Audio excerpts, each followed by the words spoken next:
तो ये हमारा लंदन में फर्स्ट डे है। हमारी फ्लाइट सुबह लैंड की थी हीथ्रो एयरपोर्ट पे लंदन में। वहाँ पे प्रदीप जिया जी और पूजा दी हमें रिसीव करने के लिए आ गए थे। फिर हम लोग होटल में गए, वहाँ पे हमने फ्रेशन अप हुआ, ड्रेस चेंज की और हाँ, ब्रेकफ़ास्ट हमारा वेट कर रहा था।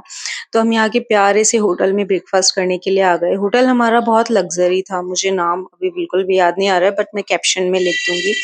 इतना सारा बुफे ब्रेकफ़ास्ट था। मुझे होटल में सबसे अच्छी चीज़ ब्रेकफ़ास्ट ही लगता है, क्योंकि वहाँ पे आप अपनी चॉइस का खाना खा सकते हो और अगर दिन की शुरुआत अच्छी हो तो पूरा दिन अच्छा निकलता है।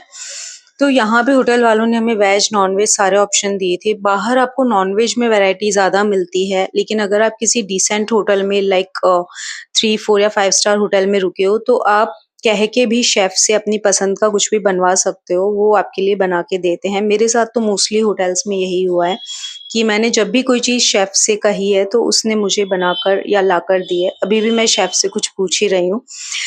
मोस्टली बाहर जाती हूँ तो मैं ज़्यादा अपने खाने में प्रोटीन का और जो फ्रूट्स है उसका ध्यान रखती हूँ। दूसरा रीज़न ये भी है कि बाहर के जो फ्रूट्स होते हैं ना, वो बहुत ही ज़्यादा रसीले होते हैं। नाश्ता करके हम लोग हमारा होटल चेंज करना था हमको, क्योंकि 1-1 नाइट के हमने डिफरेंट-डिफरेंट होटल्स किए थे to experience all the things. तो वहाँ से चेकआउट करके हम हमारे दूसरे होटल की तरफ जा रहे थे। रास्ते में ना इतना प्यारा था, ये पूरे 2 ट्रॉली बैग मैं खुद चला के ला पाई। सड़क पे एक भी गड्ढा नहीं, पूरी रोड क्लीन थी, मतलब जूते भी गंदे नहीं हुए। ये हमारा स्वीट्स वाला होटल है, लंदन टावर स्वीट्स। यहाँ पे हम लोग रुके थे। इतना प्यारा रूम था ना हमारा, पूरा स्वीट वाला रूम था। हम लोगों ने बिना टाइम वेस्ट किए जैसे ही सामान रखा और हम लोग डे ट्रिप के लिए निकल गए। लंदन में सबसे ईज़ी और अच्छी बात ये है कि यहाँ पे आपको हॉप ऑन हॉप ऑफ बस मिल जाती है। ये इस तरह की रेड बस होती है, अलग-अलग कंपनीज़ की बसेस चलती हैं। आप ऑनलाइन भी बुक करवा सकते हो, ऑफ़लाइन भी इनके ऑफ़िसेज़ होते हैं, आप अपने होटल के रिसेप्शन पे पूछ सकते हो। वहाँ पे जाके आप नेक्स्ट डे के लिए हॉप ऑन हॉप ऑफ बस करवा सकते हो। इसका मतलब ये होता है कि आप एक बस में चढ़ोगे और जहाँ पे भी आपको फ़ोटो, वीडियो लेने का मन होगा, वहाँ पे उतर जाओगे।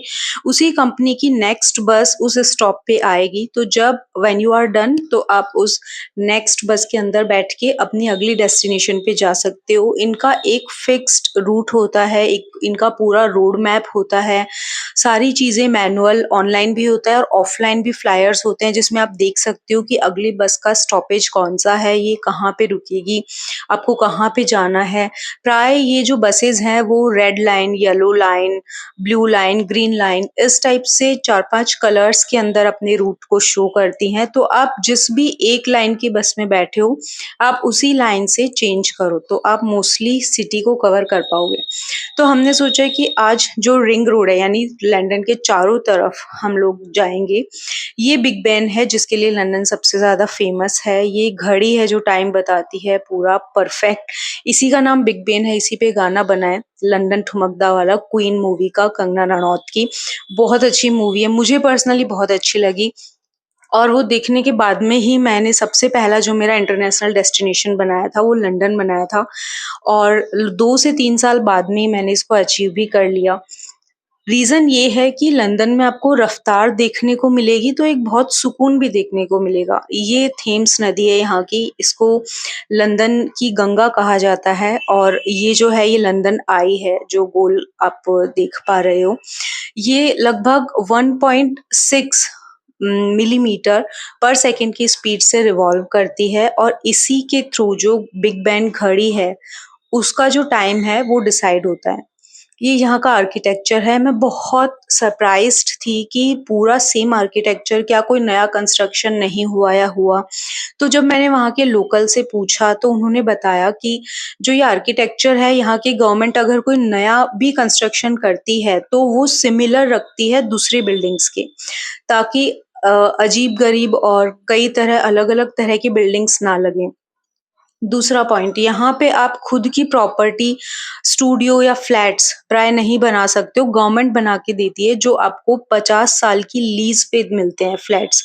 हाँ, आप खुद का विला जो है वो आउटस्कर्ट्स में, जिसको यहाँ पे कंट्री साइड भी कहा जाता है, वहाँ पे जगह लेके बना सकते हो, बट उसमें भी आपके पास में गाइडलाइंस होती है कि जो आस-पास के घर बने हुए हैं, आपको उनके आर्किटेक्चर, उनकी स्पेस और सारी चीज़ों का ध्यान रखना होता है, तभी देखने लायक बनती है चीज़ें। और कुछ ऊपर-नीचे या दूसरों को भी इश्यू नहीं आता है, क्योंकि they all people are living in the same level of the same type of the building. और यहाँ पे पोस्ट कोड के थ्रू ही आप पहुँच जाते हो, आपको पूरे एड्रेस की भी नीड नहीं होती है। यहाँ पे रोड्स पे मुझे चलना बहुत अच्छा लगता है, मैं जब भी इंडिया के बाहर जाती हूँ, मेरी कोशिश रहती है सबसे ज़्यादा वॉक करूँ।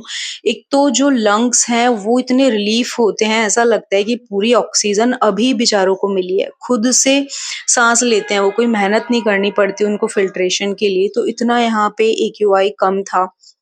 बहुत अच्छा लगा, ठंडी-सी हवा थी, तो चलने में भी हम लोग कोई थकान नहीं हो रही थी, बल्कि बहुत एन्जॉय कर रहे थे और जाते हैं तो लगभग 14-15 हज़ार स्टेप्स तो ऐसे ही हो जाते हैं और कब 1 हफ्ते के अंदर वेट लॉस हो जाता है पता भी नहीं चलता।